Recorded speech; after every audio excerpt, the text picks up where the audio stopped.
right. We got it. Got it where it needs to be. All right. Hello, everyone. Welcome back to the Zach Horges Show. Zach Horges channel, YouTube channel, whatever we want to call this thing. Today's topic of discussion, I wanted to talk about being appreciative of what you have in the current state you have it. Now, what do I mean by this? I'm assuming if you're watching my channel, you have some sort of desire to want to do better, want to grow, want to achieve things. And along that journey will also come new things like new cars, watches, accessories, clothes along the way.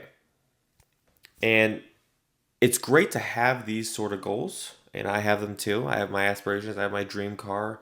I have my dream watch and house and all of those things. I'm trying to bring to the forefront of my mind is really appreciating what I have right now in a way that's not, I don't want to say I'm satisfied. I'm very grateful and blessed for what God has given me and what I have.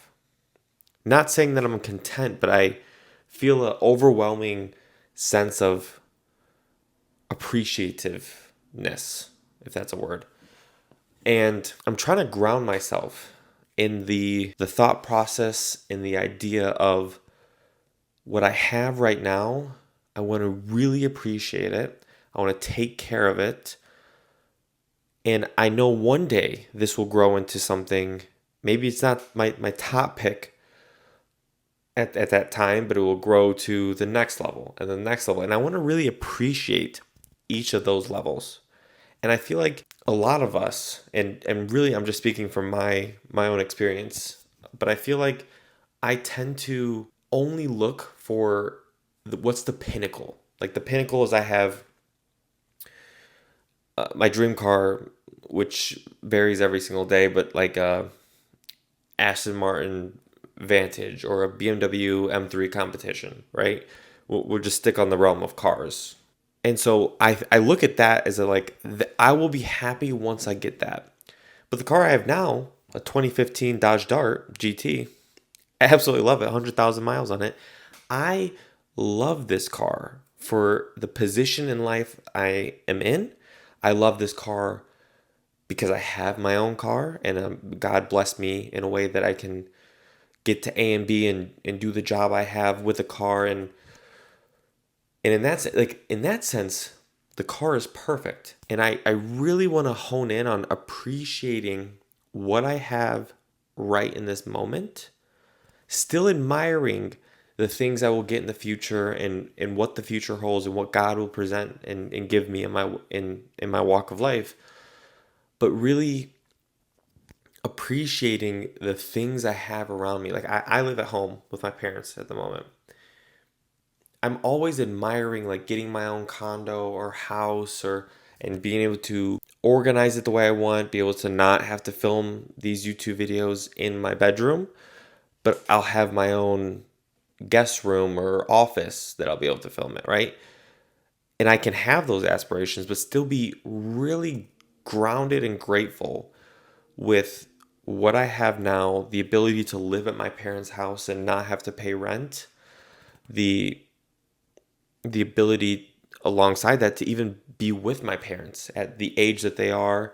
Because once I move out, I'm going to see them, once, twice, couple times a month. I'll never get back the feeling I have of waking up every single day and seeing them and saying good morning and spending time with them. I don't know if I'm articulating this in the best way, but what I'm really trying to get across is appreciate the now and what you have and take care of those things. Take care of that relationship you have with your parents, no matter where it is, but take care of what is there. Take care of the things you have. Take care of the car you have at the moment. Take care of the laptop you have in this particular moment. Because if you don't appreciate what you have now and know that what you're in now is a really blessed state to begin with, you'll never, be satisfied when you have more, but how does that encourage God to give you more abundance in your life if you don't appreciate what He's already given you? And so the message I'm trying to get across and that I've been trying to work on, and I like framing it in this way that I've been working on, because it truly is. It's something I've been working on.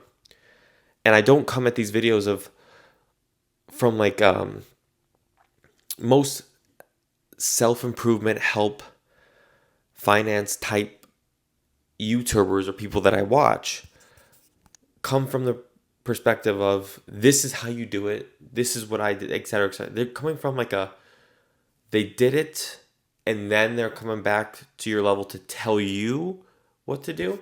I'm doing it from the perspective of just a normal kid living his normal life. I'm not a kid anymore. I'm almost 25 years old, which is kind of crazy to think about. But I'm just a normal person going through these things in my journey. And I just want to share that journey. And so that's one thing that I've really been honing in on in my life, is appreciating what I have, knowing and telling myself over and over again, I don't have to max out this area of my life. I can appreciate what I have for this time period, and I know it will grow in the future, and I'll get to that next level, and I'll keep climbing. But really grounding myself in, I love the life I live now.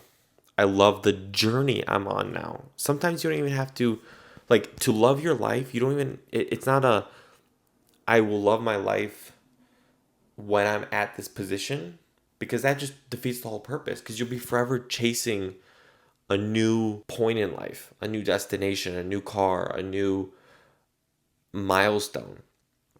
You have to fall so in love with where you are, and then fall in love with, it's so cliche, people say fall in love with the journey, but it's not falling in love with the journey. It's falling in love with the fact that you know you're on a journey, and there'll be good times and bad times on that journey, but just fall in love with the fact that you know where you want to go, and you know the steps to get there. And so fall in love with the fact that I just want to take that next step. I want to take that next step. I want to film that next video. I want to put up a background to make it look better. I want to eventually get that house so I can have that own office space, so I'll make it a YouTube suit. Like, fall in love with just knowing that that's coming down the line. And then on top of that, fall in love with, okay, I get to wake up every single day and pursue this goal or dream or journey I've set out on. I really think that has brought me so much grounding and baseline just in my life. Obviously, my life is grounded on like God and Jesus Christ, my relationship with Him. But, and there's really no but after that sentence, but, and as I say but again, I'm going to say but again.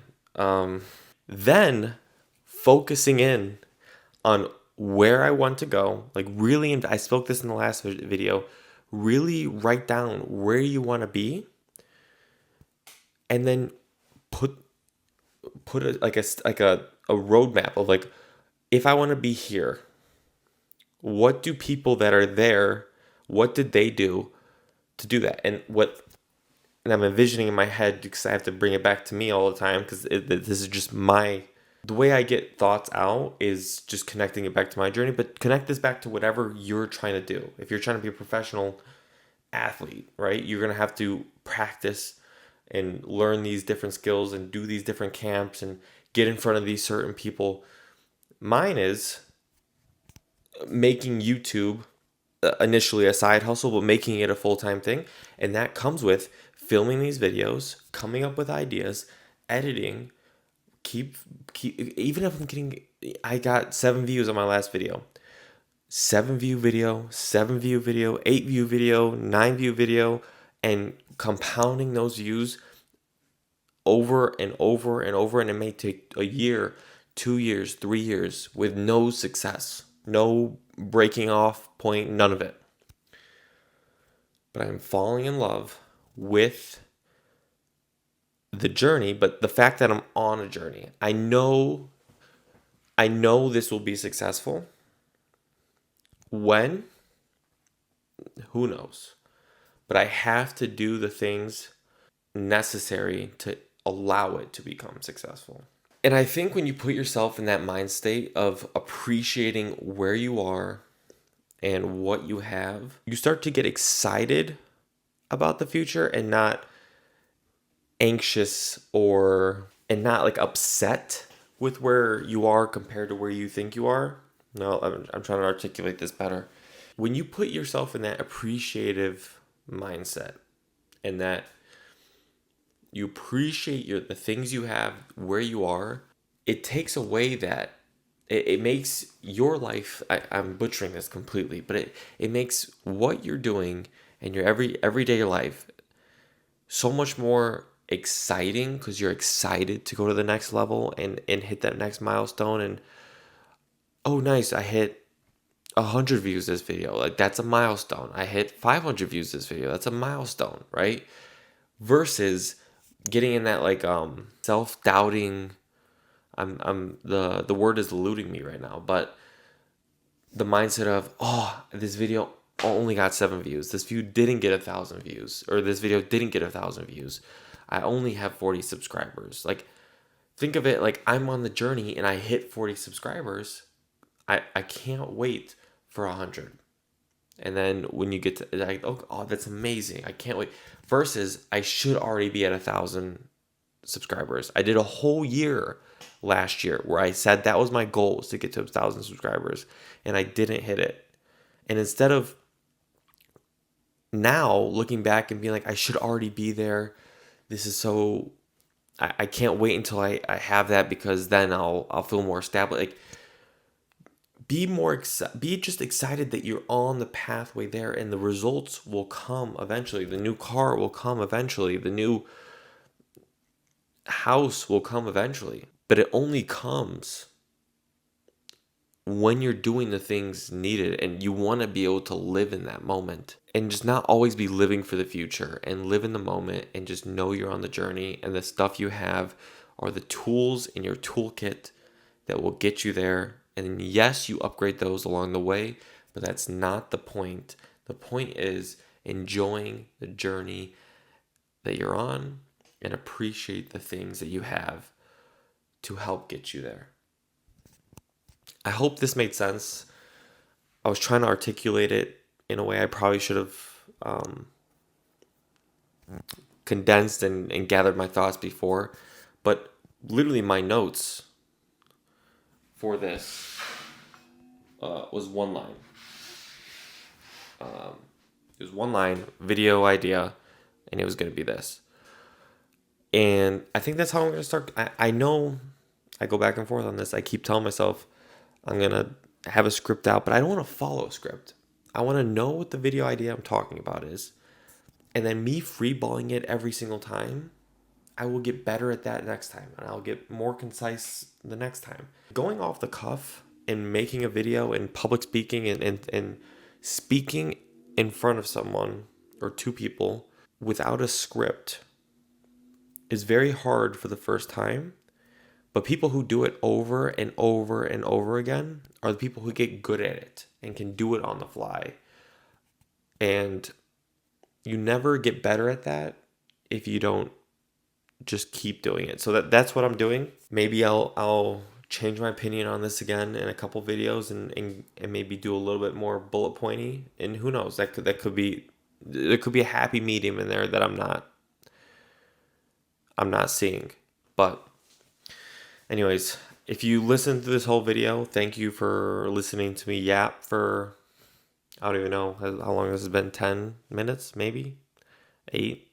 I can't even tell. New videos every single Monday, 11 a.m. We are committing to that. We're sticking to it.